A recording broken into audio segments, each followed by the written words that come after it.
اس وقت جو صورتحال ہے نا غزہ کی، وہ اس کو اگر ہم سمرائز کریں تو بھوک کا کرائسس آپ نے کہا، اس پہ ہم بات کریں گے، لیکن پہلے اگر آپ دیکھیں کہ 7 اکتوبر 2023 کو جب یہ جنگ شروع ہوئی تھی تو اسرائیل نے کوئی میرے خیال ہے کہ پہلے 15 دن میں انہوں نے یہ کہا تھا کہ ہم 90% ختم کر چکے ہیں حماس کو، اور انہوں نے ٹارگٹ اس وقت ہی یہ طے کر لیا تھا کہ حماس کو ٹوٹل ختم کر دیں گے، اور اس کے بعد جو ہے وہاں پہ ایک اپنی پسند کی حکومت قائم کریں گے۔ اس کے بعد وہاں پہ امریکہ آئے، ٹرمپ صاحب جب حکومت میں آئے تو انہوں نے الگ ایک کہہ دیا کہ یہاں سے لوگوں کو منتقل کیا جائے گا، اور وہاں پر ایک جو ہے عالی شان قسم کے ریزورٹ تعمیر کریں گے جس میں عرب ممالک سرمایہ کاری کریں گے۔ لیکن عملاً صورتحال یہ ہے کہ 2 سال کی بدترین بمباری اور اس دوران ظلم و ستم کی جو ممکنہ حد تھی اس کو پار کرتے ہوئے صرف ایک چیز سے اندازہ کر لیجئے کہ بتایا گیا کہ جو اب تک بمباری جتنی کر چکا ہے اسرائیل، یہ ہیروشیما پہ گرائے جانے والے 7 ایٹم بموں سے زیادہ جو ہے طاقت کا اس پہ بارود استعمال ہو چکا ہے۔ ملیا میٹ کر دیا، لیکن دونوں چیزیں پوری نہیں ہوئی، نہ تو مزاحمت دم توڑ سکی ہے اہل غزہ کی، اور عزیمت ان کی اسی طریقے سے برقرار ہے، اور حماس اپنی جگہ پہ قائم ہے۔ گزشتہ ہفتے بھی ان کے تقریباً 24 سے زیادہ جو فوجی ہیں وہ مارے گئے ہیں، ٹینک تباہ ہوئے ہیں ان کے، وہ بھوکے پیٹ ننگے پاؤں،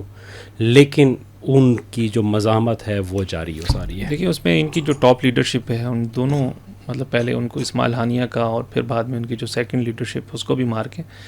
جیسے ایک خیال ہوتا ہے کہ جو بھی ایک جماعت ہوتی ہے یا جو بھی اس طرح کی فورس ہوتی ہے، اس کی اگر آپ ٹاپ لیڈرشپ کو ختم کر دیں تو اس کو دوبارہ سنبھلنے میں کافی ٹائم لگ جاتا ہے، ایشوز ہوتے ہیں۔ لیکن یہ تو ابھی تک اس طور پہ ان کو ختم کرنے کے بعد، ان کی شہادتوں کے بعد بھی کوئی خاطر خواہ ان کو اسرائیلی اگر پرسپیکٹو میں دیکھیں تو فائدہ نہیں حاصل ہو سکا، جیسے آپ بات کر رہے ہیں۔ جی بالکل، جو آپ نے کہا بالکل درست یہ صورتحال ہے کہ حماس کے اب تک کے جتنے 9 لوگ تھے وہ تقریباً سارے شہید ہو چکے ہیں۔ اب تک کوئی بڑا فگر ایسا نہیں ہے کہ جسے دنیا باہر جانتی تھی، جو میدان کارزار کے لوگ تھے، ان کے میزائل سسٹم کے لوگ تھے، یا ان کے جو راکٹ فورس تھی اس کے لوگ تھے، یا دیگر جتنے بھی لوگ تھے، سب ایک تو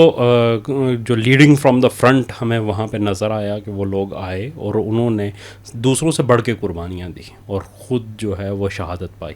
اور یہی چیز جو ہے نا اس کی وجہ سے عوام بھی ان کے ساتھ آج تک جڑے ہوئے ہیں تمام مصائب کے باوجود۔ اور دوسری چیز یہ ہے کہ وہ اب جو 3rd اور 4th ٹیئر کی ان کی جو لیڈرشپ تھی اب وہ کمانڈ کر رہی ہے، اور وہ بھی اسی جذبے، اسی ہمت اور اسی تکنیک کو استعمال کر رہی ہے جو ہمیں فرنٹ لائن کی ان کی قیادت کے اندر نظر آیا تھا۔ تو جب یہ چیز آ گئی، انہیں یہ نظر آ گیا کہ یہ جتنی بھی ان کی اسٹریٹجی تھی یہ ناکام ہو چکی ہے، اب ان کے پاس کوئی جگہ نہیں ہے، اب تو کوئی بلڈنگز بچی نہیں ہے کہ جس کے اوپر وہ اٹیک کریں۔ اب وہ ریبلز کے اندر سے جو ہے لوگ نکلتے ہیں اور ان کے ٹینکوں کو اڑا دیتے ہیں، حتیٰ کہ نہتا ایک بندہ خنجر لے کے آیا اور اس نے 3 لوگوں کو مار دیا اور ان کا اسلحہ لے کے جو ہے وہ کہیں غائب ہو گیا، انہیں پتہ ہی نہیں چلا۔ تو اس قسم کے جو سرپرائز اٹیک تھے اس نے پورا اسرائیل کو ہلا کے رکھ دیا۔ اس کے بعد جو ہے اس سال 3 مارچ کو، یعنی کہ 2025 3 مارچ کو اسرائیل نے مکمل ناکہ بندی کر دی، اور اس وقت سے امداد وہاں پہ نہیں پہنچ رہی اوپنلی، جو اس سے پہلے کسی نہ کسی حد تک جا رہی تھی مختلف راستوں سے، اس سارے کو بند کر دیا گیا۔ اور پھر اس کی وجہ سے اب کی جو صورتحال ہے، اگر مختصراً اس کو بیان کیا جائے تو اقوام متحدہ کے جو اعداد و شمار ہیں اس میں انہوں نے کہا ہے کہ 60% جو گھرانے ہیں غزہ کے اندر، ان کی صورتحال یہ ہے کہ وہ 24 گھنٹے میں صرف ایک دفعہ کوئی چیز کھا سکتے ہیں۔ اس کے معیار کیا ہے اس کھانے کا اور اس کی مقدار کتنی ہے اس سے قطع نظر، اس کو چھوڑ دیں آپ اسے کہ وہ ایک روٹی ہے، آدھی روٹی ہے، سوکھی روٹی ہے، کیا چیز ہے یہ بھی نہیں ہے، لیکن وہ بھی 24 گھنٹے میں صرف ایک بار میں اثر آ رہی ہے، جو 60% گھرانے ہیں، یعنی کہ پورے غزہ کے اندر جو اس کے اندر۔ اچھا، اس میں جو انہوں نے خود جو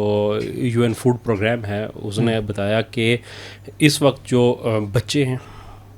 وہ شدید ترین میل نیوٹریشن کا شکار ہیں، حاملہ خواتین جو ہیں ان کے لیے بہت بڑے مسائل ہیں، اور جو بزرگ افراد ہیں جنہیں کہ صحت مند خوراک نہیں مل رہی،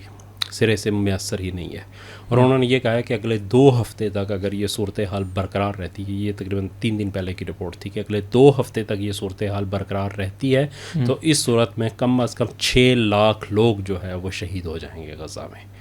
اور یہ ایک ظاہر ہے اتنا بڑا المیہ ہے کہ جو شاید انسانی تاریخ کے اندر، خصوصاً جب سے جو دور تھا قلعہ بندیوں کا وہ ختم ہوا تو اس کے بعد سے کوئی ایسی مثال دنیا کے اندر نہیں ملتی. اور جس کو آپ نے کہا کہ مغربی عوام کے اندر اس کا ریئیکشن ہے کسی حد تک، لیکن حقیقت یہ ہے کہ آخری دفعہ بھی امریکہ نے ویٹو کیا ہے اسرائیل کے خلاف قرارداد کو. اسرائیل کے اوپر کوئی سینکشنز نہیں لگی ہیں، اسرائیل کو کسی قسم کا جو ہے نا وہ دباؤ کا سامنا نہیں ہے اس وقت تک. وہ کھلے عام یہ کام کر رہا ہے. یعنی 6 لاکھ لوگ تو وہ ہیں کہ جنہیں کہا گیا ہے کہ اگلے 2 ہفتے کے اندر اندر وہ جان کی بازی ہار دیں گے، اور پھر اس کے بعد جو ہے باقی لوگ جتنے بھی ہیں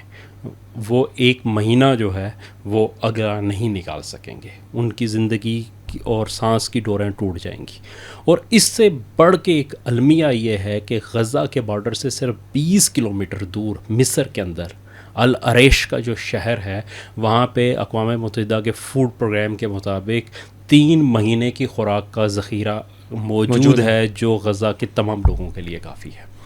لیکن آنے نہیں دیا جا رہا. لیکن اس میں جو پوائنٹ جو میں بتانا چاہ رہا ہوں کہ وہ یہ ہے کہ ایک طرف سے تو اسرائیل نے ناکہ بندی کر رکھی ہے، دوسری طرف مصر نے بھی وہ ناکہ بندی کی ہوئی ہے. مصر اس کے ساتھ ہے. اگر مصر کی طرف سے صرف اجازت مل جائے تو یہ چیزیں ان لوگوں تک پہنچ سکتی ہیں. اور اس چیز نے، اور مصر کی جو حکومت ہے اس کی پشت پناہی جو ہے وہ پورے عرب حکمران کر رہے ہیں، خلیجی ریاستیں ساری اس کی بیک پہ کھڑی ہیں. تو اس میں صرف ایک اسرائیل جو ہے وہ مجرم نہیں ہے، وہ ظلم نہیں ڈھا رہا، بلکہ اس وقت جو ظلم ہے وہ اسرائیل کے ساتھ پورا ویسٹرن ورلڈ جو اسرائیل کو بیک کر رہا ہے وہ اس ظلم میں شریک ہے. مصر شریک ہے، اور مصر کی حمایت میں پورے عرب ممالک شریک ہیں.